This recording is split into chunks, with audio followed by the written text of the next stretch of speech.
This is TMR Live, the morning run, right here on the pregame network. That's TPN or TV. This just says TPN. Put it like that. TPN, we up in here.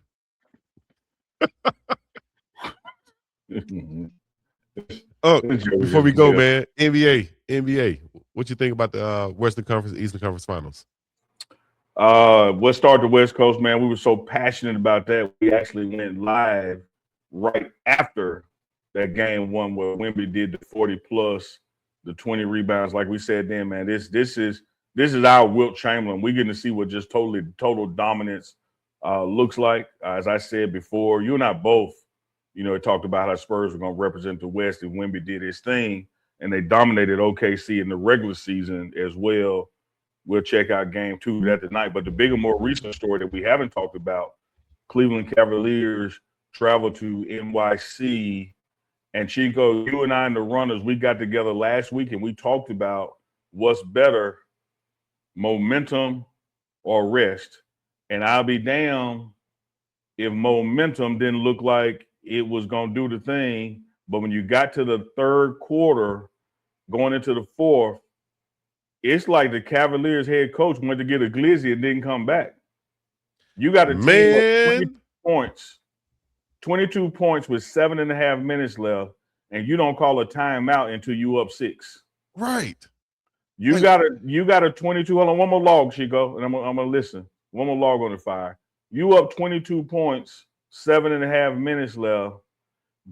Big body Brunson, shout out to him, taking nothing away from him, scores 15 points in the quarter. And you never send a double team to help Harden, and Harden is one of the worst damn defenders in the history of the league. Man, call Harden Olay. Chico, let me tell you something. Chico. Dang. As old and as fat as I am, I score 6 on Harden.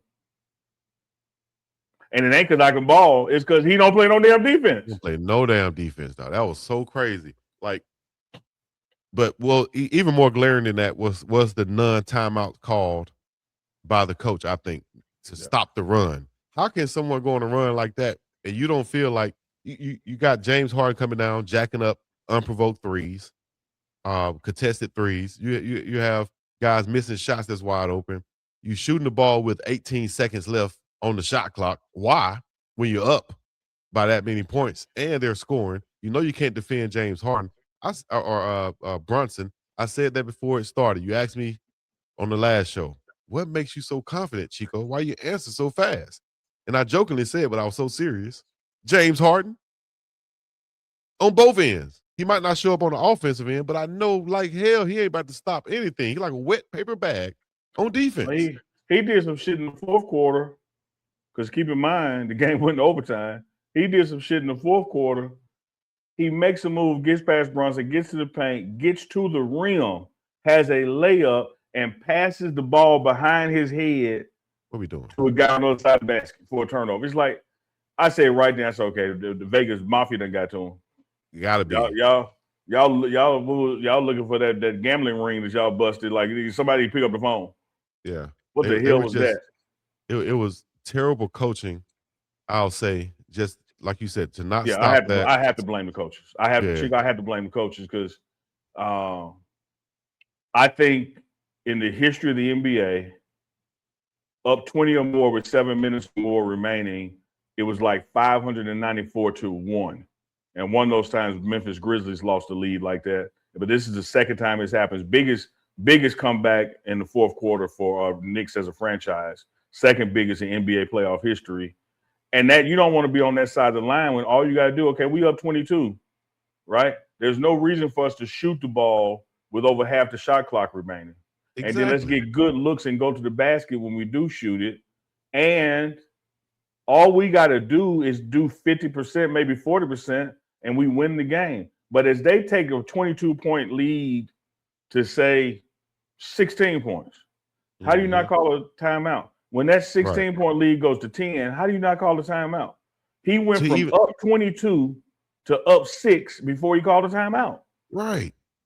You see the onslaught coming. You see the momentum. You're in the Garden. You took the crowd out of it. Yeah, I was gonna say that too. The graveyard in there. Yeah. You got Landry Shamet hitting threes. You got Mikal Bridges hitting a couple to keep them in the game right there, man. And Bronson was just undamn stoppable, getting wherever he wanted to get to off the glass, killing them, dog. Killing. Nobody can. They don't have anybody that can defend him. And I'm not saying that Brunson is Kobe or Kobe ain't Brunson or anything like that. But I am going to quote Jalen Rose when Kobe scored 81 on Toronto. He said he looked at the head coach and said, "Hey, you think you might want to double team that guy?" Yeah. Like we see what's happening. Mm-hmm. Like he done went from 30 to 40 or 40 to 50, 50 to 60. Like at what point do we say, "Hey, send two people at him, make him work a little harder, maybe"? Runners, who y'all have winning this series? The Knicks or the Cavs? But that's the answer to that question. I got a question for you and I. Mm-hmm. Keep in mind, Game 2 is in New York. New York has the home court advantage. And so the series is still what it is. But the Cleveland Cavaliers, you don't go back home in between games. You stay there. You got to turn off New York TV, not pick up no New York papers because this is in your face. So I ask you, Chico, having given up a 2-point lead, does that give you confidence that we can beat these guys? Or are they rattled now because, damn, how the hell did we give that up? Well, here's the thing. Just like we saw with the Thunder, I feel like with the Knicks and what we discussed, that rest versus them being in sync and continuing to play, I think that the rest for the Knicks kind of showed in this game. And then they finally was able to get, on track, just like the Thunder did later in the ball game. And so I would say if I'm the Cleveland Cavs, shit, coach, you better try to spin it to a positive, because in reality, y'all had them on the ropes right where you wanted them to steal a game one. You ain't got to get but one. You got to get but one. And you had them right there. So yeah, you were in, I agree with that, Chico. You were in a position to make game 2 irrelevant because you got your one. That's right. And I'm going to disagree with you a little bit. I hear what you're saying, and you're right, but I just got a little gray area there. As it relates to momentum or rest that we debated with the runners, I don't think we got a true case to prove it because the coaching was so bad. Like it's like the Cavaliers were rested enough, were momentum enough, right, to get a big lead, and the Knicks were rested enough to have legs in the fourth quarter to come back. But in truth, neither one of those had nothing to do with it. It was the damn coaching. It was the coaching. Coach could have slowed that thing down. Coach could have, like you said, hey man, we need to get to the basket or get to the free throw line. That's all we're doing, and we're not shooting until the clock hits at least 10. Oh yeah, I was gonna say got to be single digits on the clock. Single digits, dog. What we doing? So yeah, that's definitely on the coaches. So like I said, it depends how the coaches will go in there and spin it. They could definitely spin it in a positive way and say, hey, listen, all that's gonna be on me, guys.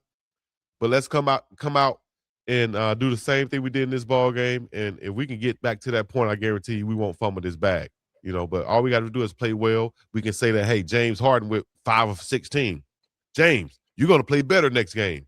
So just imagine. His defense not gonna be better though. If you have 20, well, we're gonna play better team defense this game. Now we talking. We can't now stop. We talking, coach. We can't stop Brunson, right? 1-on-1. So we need to play better team. We need to be on 5 guys on the string right now. So that's what they need to go ahead and make adjustments on. Team defense and better shooting, just depending on a guy like James Harden to do a little bit better, be a little bit better on the offensive side.